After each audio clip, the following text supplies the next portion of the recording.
Learning point channel में आपका स्वागत है। आज हम व्यंजन वर्ण के बारे में पढ़ेंगे। व्यंजन वर्ण जिसे हम इंग्लिश में कॉन्सोनेंट भी कहते हैं। तो व्यंजन वर्ण किसे कहते हैं, पहले इसे हम समझते हैं। तो व्यंजन वर्ण उन वर्णों को कहते हैं जिनके उच्चारण में स्वर वर्णों की सहायता ली जाती है। और व्यंजन वर्ण की कुल संख्या जो है ये 33 है। जैसे हम व्यंजन वर्ण क, ख, ग, च, छ, ट, थ, ध, द, भ, म इत्यादि। तो ये सारे व्यंजन वर्ण और भी जो बचे हुए सारे सभी के सभी व्यंजन वर्ण जो है स्वर व्यंजन की मदद से ही हम उसका उच्चारण करते हैं। अभी क से लेके विसर्ग तक जितने भी व्यंजन है, क से विसर्ग तक के सभी वर्ग वर्ण जो है वो व्यंजन है। हर एक व्यंजन में अ का स्वर जो है ध्वनि मिली या छिपी है। मतलब हर एक व्यंजन में अ स्वर की ध्वनि जो है छिपी है या मिली हुई है। जैसे क में क प्लस अ, ख में ख प्लस अ, ग में ग प्लस अ, प में प प्लस अ इत्यादि। इसी तरह से सारे व्यंजन वर्ण में अ स्वर की ध्वनि जो है ये मिली हुई है। अब हम देखते हैं कि व्यंजनों को कितने वर्गों में बांटा गया है, मतलब व्यंजनों का वर्गीकरण। तो व्यंजनों को 3 श्रेणियों में बांटा गया है। उसमें पहला है स्पर्श, दूसरा अंतस्थ और तीसरा ऊष्म। अभी हम एक एक के बारे में पढ़ेंगे कि स्पर्श व्यंजन किसे कहते हैं, अंतस्थ किसे कहते हैं, ऊष्म किसे कहते हैं और इन तीनों में व्यंजन वर्गों को कैसे कैसे रखा गया है। तो पहला जो स्पर्श है, ये फर्स्ट जो स्पर्श व्यंजन है, इसे जो व्यंजन कंठ, तालु, मूर्धा, मूर्धा मीन्स तालु के ऊपर का जो भाग है, फिर दांत और ओष्ठ के स्पर्श से बोले जाते हैं, उन्हें स्पर्श वर्ण कहते हैं। और इसकी संख्या कितनी है तो 25 है, 25। स्पर्श व्यंजनों की संख्या 25 है। इन्हें वर्गीय व्यंजन भी कहा जाता है क्योंकि ये 5 समूहों में बटे होते हैं और प्रत्येक समूह को पहले वर्ण के आधार पर क्रमशः कवर्ग, चवर्ग, टवर्ग, तवर्ग तथा पवर्ग कहते हैं। अभी हम देखते हैं कि कवर्ग के अंतर्गत क, ख, ग, घ, न। चवर्ग के अंतर्गत च, छ, ज, झ, य। टवर्ग के अंतर्गत जो है ट, ठ, ड, ढ, न। तवर्ग के अंदर त, थ, द, ध, न। पवर्ग के अंतर्गत जो है प, फ, ब, भ, म। और ये कुल जो है सारे वर्ग में 5-5 करके हैं, तो टोटल 25 हुए। और ये सभी 25 वर्णों का उच्चारण जो है स्पर्श व्यंजन के अंतर्गत आते हैं, क्योंकि इस सारे व्यंजनों का उच्चारण जो है का स्थान जो है, जैसे कवर्ग का जो है कंठ के स्थान से उच्चारण होता है, चवर्ग का जो है तालु स्थान से उच्चारण होता है, टवर्ग का उच्चारण ये मूर्धा से स्थान से, तवर्ग जो है ये दंत के स्थान से उच्चारण होता है, पवर्ग का जो है ओष्ठ के स्थान से उच्चारण होता है।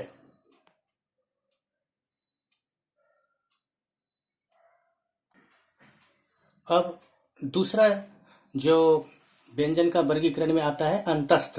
तो अंतस्थ व्यंजन, इसके अंतर्गत य, र, ल, व मतलब 4 वर्ण है। इसके अंतर्गत 4 व्यंजन वर्ण है। अभी अंतस्थ व्यंजन किसे बोलते हैं, तो ये वर्ण जो है ये स्वर और व्यंजन के बीच मतलब अंतर स्थित मतलब स्थ है, इसलिए इन्हें अंतस्थ कहा गया है। कहने का मतलब ये है कि ये स्वर और व्यंजन के बीच में स्थित है, इसलिए इसे अंतस्थ कहा गया है। और इनका उच्चारण मतलब इन वर्णों का उच्चारण जीभ, तालु, दांत और ओष्ठ के परस्पर सटाने से होता है। इस व्यंजन को इसके लिए अर्ध स्वर भी कहा जाता है। मतलब अंतस्थ व्यंजन का उच्चारण हम जीभ, तालु, दांत और ओष्ठ के परस्पर सटाने से करते हैं। उसके बाद ऊष्म व्यंजन है। इसके अंतर्गत भी 4 व्यंजन वर्ण आते हैं। इसमें श, श, श और ह, मतलब एक को हम तालव्य श, दूसरे को मूर्धन्य श और तीसरे को दंत स और चौथा जो है ह है। इस ऊष्म व्यंजन को हम इसलिए इसका नाम ऊष्म व्यंजन डाले या कहते हैं क्योंकि इसका उच्चारण रगड़ या घर्षण से उत्पन्न ऊष्म वायु से होता है, इसलिए इसे ऊष्म व्यंजन करते हैं। मतलब इसको बोलने के दरमियान जो है रगड़ या घर्षण होती है और उससे जो ऊष्म वायु होती है निकलती है, उससे ये होता है, इसके लिए इसे ऊष्म व्यंजन कहते हैं। अब हम एक दूसरा वर्गीकरण भी जो व्यंजन वर्ण का किया गया है उसके बारे में जानेंगे। अभी व्यंजनों का वर्गीकरण जो है उसके उच्चारण के आधार पर भी किया गया है। तो उच्चारण के आधार पर व्यंजनों को जो है 2 भागों में बांटा गया है। मतलब उच्चारण के आधार पर व्यंजन 2 प्रकार के होते हैं। पहला जो है ये अल्प प्राण और दूसरा जो है महाप्राण है। तो अल्प प्राण व्यंजन किसे कहते हैं? तो अल्प प्राण जिन व्यंजन वर्णों के उच्चारण में कम समय लगे और कम प्रयत्न करना पड़े उन्हें अल्प प्राण व्यंजन कहते हैं। कहने का मतलब है कि जिन व्यंजन वर्णों के उच्चारण में कम समय लगता हो और कम प्रयत्न करके ही हम उसे बोल सकते हैं, उसे अल्प प्राण व्यंजन कहते हैं। तो इसके अंतर्गत कौन से व्यंजन आते हैं? तो व्यंजन वर्ण के जो प्रत्येक वर्ग का जो है प्रथम, तृतीय और पंचम वर्ण, तो व्यंजन वर्ण का जो टोटल व्यंजन वर्ण है उसमें जो प्रथम वर्ग में है, तृतीय वर्ग में है और पंचम वर्ग में है वो और य, र, ल, व, ये सभी को अल्प प्राण कहते हैं। मैंने वो सारे अल्प प्राण व्यंजनों को देखिए बोर्ड पे लिख दिया हूँ कि व्यंजन वर्ण के लिस्ट में जो है पहला पोजीशन पे जो रहता था, पहला रो जो है उसमें क है, फिर तीसरा में जो है वो ग का है और 5वें में जो है न का है। इसी तरह कवर्ग, टवर्ग, चवर्ग, तवर्ग, पवर्ग, ये सभी वर्ग के प्रथम, तृतीय और पंचम वर्ग के जो वर्ण है वो और य, र, ल, व, ये सभी मिलके अल्प प्राण व्यंजन कहलाते हैं। अभी दूसरा प्रकार जो है उच्चारण के आधार पर जो व्यंजनों का वर्गीकरण किया उसका जो दूसरा प्रकार है महाप्राण। तो महाप्राण व्यंजन किसे कहते हैं? तो जिन व्यंजनों का उच्चारण करते समय अधिक समय लगता है। कहने का क्या मतलब है कि जिन व्यंजनों के उच्चारण में हमें अधिक समय लगाना पड़ता है या बोलने में अधिक समय लगता है वो महाप्राण व्यंजन कहलाते हैं।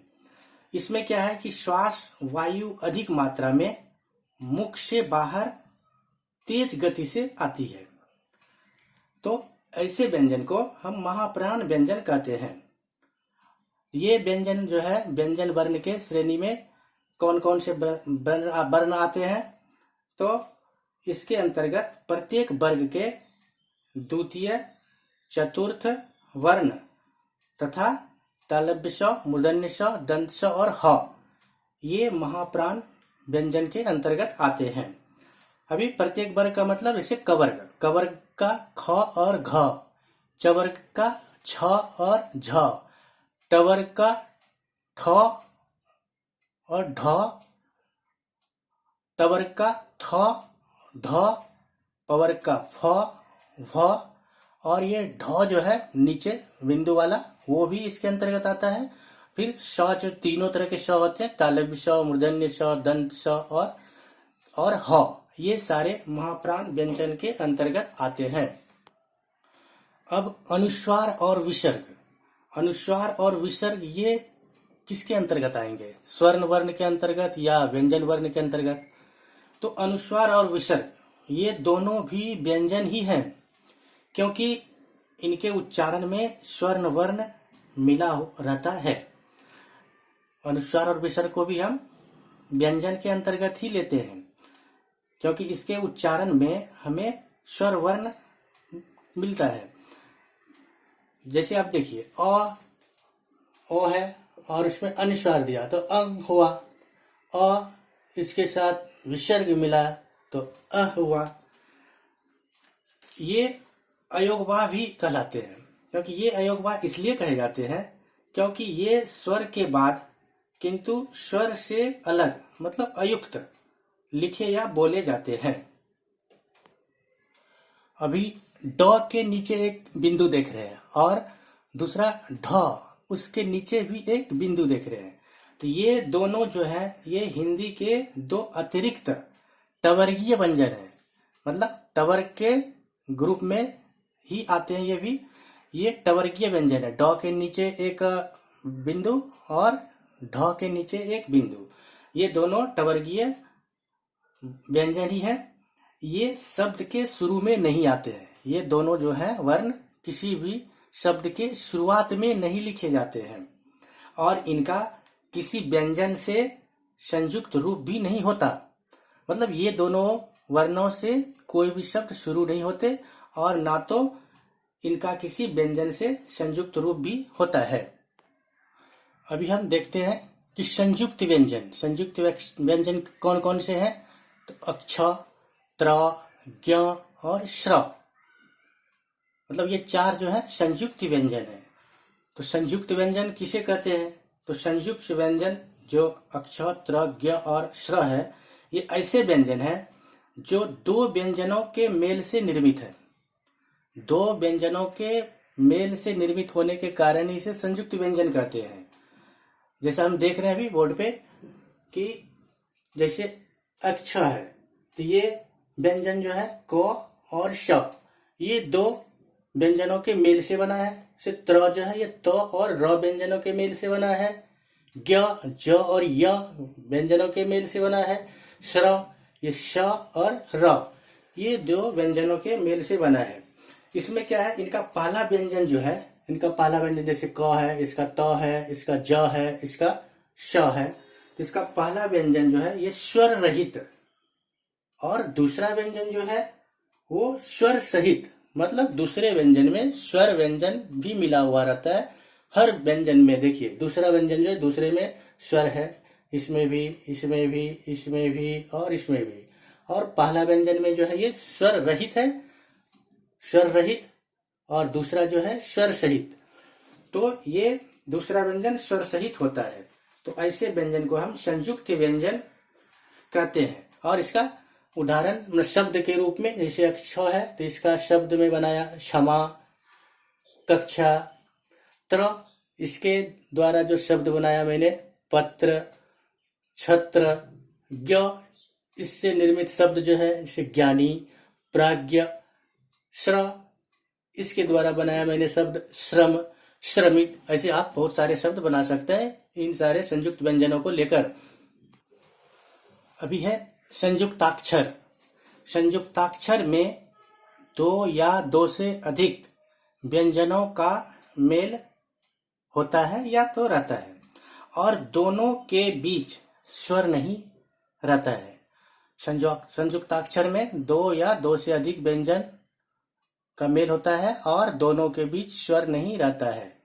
जैसे अभी आप देखिए ये दो और नीचे हलंत है, मतलब आधा दो, और ये ध, दोनों संयुक्त होने के बाद ये द ध जो बोलते हैं ना, जैसे उसका उदाहरण है शुद्ध, आधा ह और न, और ये दोनों मिलने के बाद ह न, जैसे उदाहरण में हम लेते हैं चिन्ह द और व, मतलब आधा द लिख के हलंत देते हैं नीचे और ये व दोनों मिले के द, और इसका उदाहरण है इसे द्वार। उसी तरह द हलंत और य मिलके ध्य, विद्यालय। उसी तरह स्वार्थ, च छ स्वच्छ, प्य प्यारा, ये क्य क्यारी, त्य सत्य। इसी तरह से बहुत सारे एग्जाम्पल हो गए हमारे पास कि सत्य, जैसे यहाँ भी सत्य लिखा मैंने, यहाँ भी लिख दिया। तो सत्य, उत्थान, उत्पन्न, ख्याति, कार्य, राष्ट्र इत्यादि, ये सारे संयुक्ताक्षर हैं। मतलब संयुक्ताक्षर ये दो व्यंजनों का मेल और दोनों के बीच कोई स्वर नहीं रहता है। तो दो व्यंजन मिलके संयुक्ताक्षर बनते हैं और दोनों के बीच कोई स्वर नहीं रहता है। अब द्वित्व व्यंजन क्या है? द्वित्व व्यंजन, तो द्वित्व व्यंजन क्या है? जैसे इसका एग्जाम्पल मैंने लिख के रखा है, ठप, पक्का, बच्चा, कुत्ता, लड्डू, लट्टू, बल्ला, गुब्बारा। तो जब एक ही व्यंजन, अभी द्वित्व व्यंजन किसे कहेंगे? तो जब एक ही व्यंजन पहले स्वर रहित और फिर स्वर सहित, तो पहला जो है इसका ना आगे का देखिए जो आधा प लिखा है ये स्वर रहित और दूसरा जो है ये स्वर सहित। दूसरा ये कक लिखा है, पहला स्वर रहित दूसरा स्वर सहित, सभी में वैसे देखिए। तो जब एक ही व्यंजन पहले स्वर रहित और फिर स्वर सहित, व्यंजन एक ही है, दोनों प ही है, इसमें दोनों क ही है, दोनों च ही है, दोनों में त ही है, इसमें दोनों में ड ही है, दोनों में ट ही है, दोनों में ल ही है और इसमें भी सभी में दोनों में ब ही है। लेकिन पहला जो है वो व्यंजन स्वर रहित है, इसमें स्वर वर्ण की मिलाप नहीं हुआ है, मतलब इसमें स्वर वर्ण का साथ नहीं है। और दूसरे में स्वर सहित, इसमें स्वर व्यंजन का मेल है, मतलब मिला हुआ है। तो ये जब दोनों एक स्वर रहित और दूसरा स्वर सहित, मतलब एक ही व्यंजन, पहला पार्ट जो है आगे का हिस्सा जो है ये स्वर रहित और दूसरा हिस्सा जो है वो स्वर सहित आता है, तो उसे द्वित्व व्यंजन कहते हैं। और इसका एग्जाम्पल उदाहरण जो है हमने दिया है, ठप, पक्का, बच्चा, कुत्ता, लड्डू, टट्टू या लट्टू, बल्ला, गुब्बारा, ये सारे जो है द्वित्व व्यंजन कहलाते हैं। अभी हम देख रहे हैं कि र के विभिन्न रूप, र जो है विभिन्न रूपों में लिखे जाते हैं। जैसे देखिए र, ये रजत, रोटी, ये व्यंजन का पूरा रूप प्रयुक्त, मतलब सिंपली साधारणतः हम जब र से कुछ भी लिखते हैं तो इस तरह से लिखते हैं रजत, रोटी। तो इसमें र व्यंजन का ना पूरा रूप जो है प्रयुक्त हुआ है इसमें। और दूसरा में र को हम रेफ मतलब शब्द के व्यंजन के ऊपर लिखते हैं, जैसे कर्म, धर्म, ये रेफ है, कर्म, धर्म। इसमें व्यंजन की शिरोरेखा, मतलब ये रेखा जो शिरोरेखा है, सिर के ऊपर जो रेखा है, इसके ऊपर आधा र देखते हैं ना, र हलंत के रूप में प्रयुक्त हुआ है, जो रेफ के रूप में हम इसे प्रयुक्त करते हैं। अभी र को हम हलंत और पदेन के रूप में भी लिखते हैं। जैसे हलंत में हम लोग ऐसा लिखते हैं, आधा द, ऐसे द र लिखते हैं। तो इसे ड्रम, राष्ट्र, ये व्यंजन के पद में हलंत के साथ पदेन रूप में प्रयुक्त हुआ है, मतलब हलंत और पदेन दोनों साथ में एक साथ प्रयुक्त है, मतलब व्यंजन के पद में हलंत के साथ पदेन रूप में ये प्रयुक्त है। तो इसे हलंत एवं पदेन रूप भी बोलते हैं व्यंजन का। र का विभिन्न रूप में देखे हमने किस तरह से यूज करते हैं, र को रेफ के रूप में भी, पूरा र के रूप में भी, हलंत और पदेन रूप में भी, जिसे इसका वर्ड बना हमारा ड्रम, राष्ट्र, व्यंजन के पद में हलंत के साथ पदेन रूप में ये प्रयुक्त हुआ। तो र के हमारे विभिन्न रूप इस तरह से अपनी भाषा में हम प्रयुक्त करते हैं।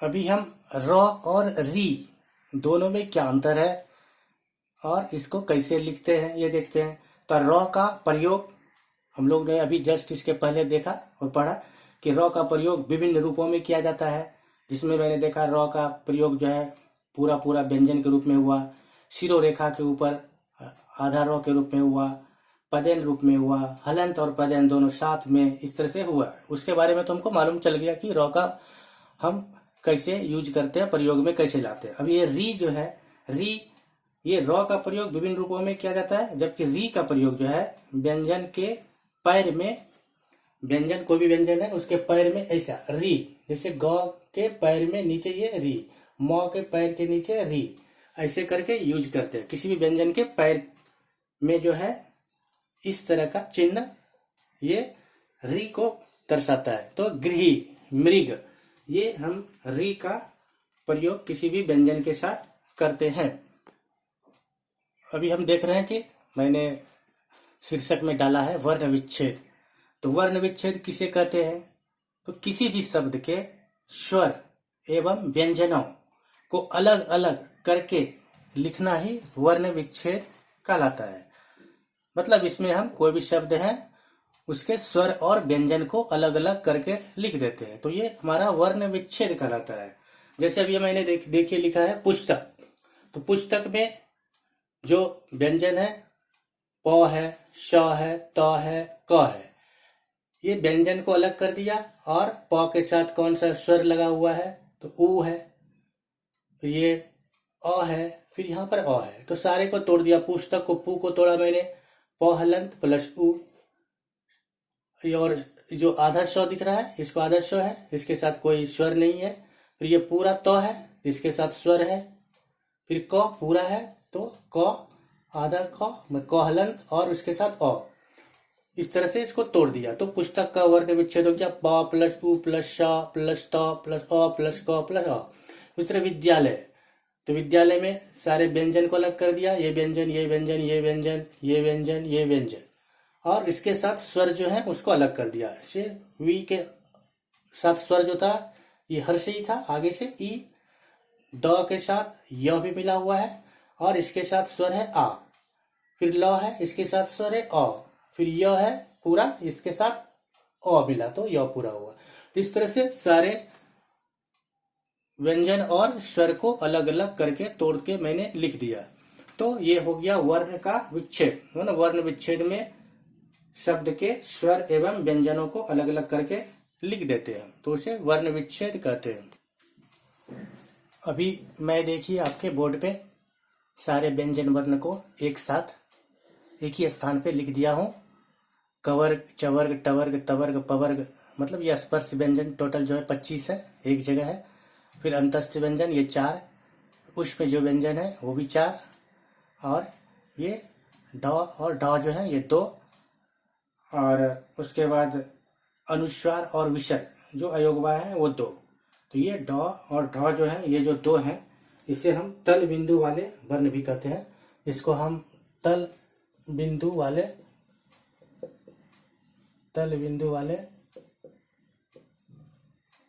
वर्ण, इसे तल बिंदु वाले वर्ण भी कहते हैं। ये हमारे समक्ष जो है दिख रहा है कि ये सारे व्यंजन वर्ण हैं।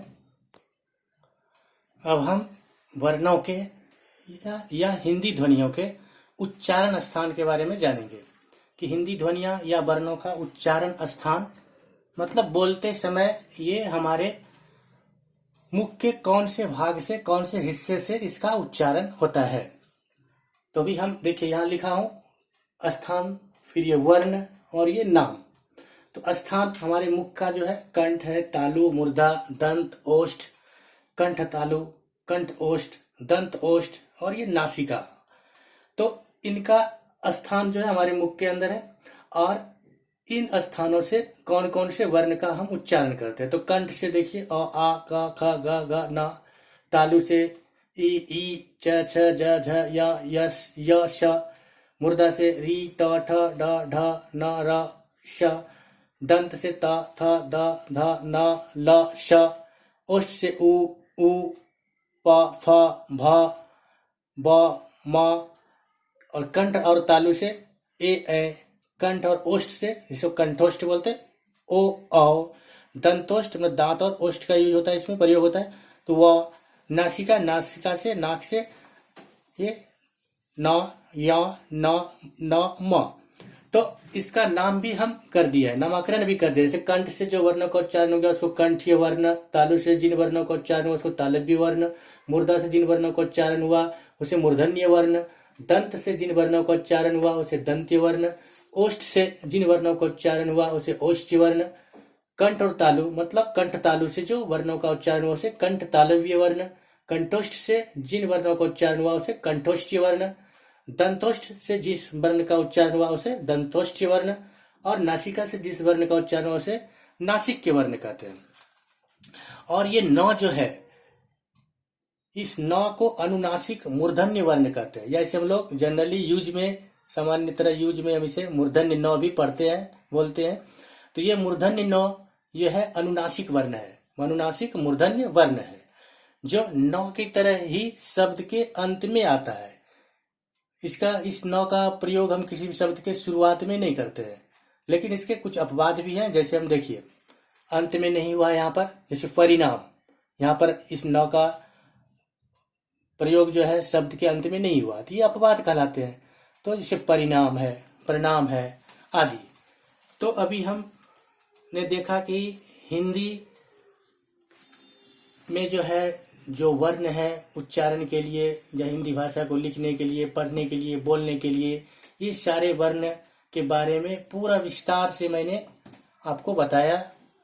और जहाँ तक हो हमें उम्मीद है आप लोगों को समझ में आई होगी और अच्छी तरह से पूरे विस्तृत रूप से आपने इन सारे वर्णों को हिंदी में पूरे डिटेल के साथ, पूरे विस्तार के साथ पढ़ा और समझा भी। बस इस वीडियो में यहाँ तक ही।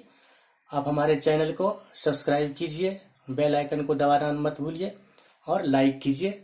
जय हिंद, जय भारत। आगे फिर अगले वीडियो में मिलते हैं।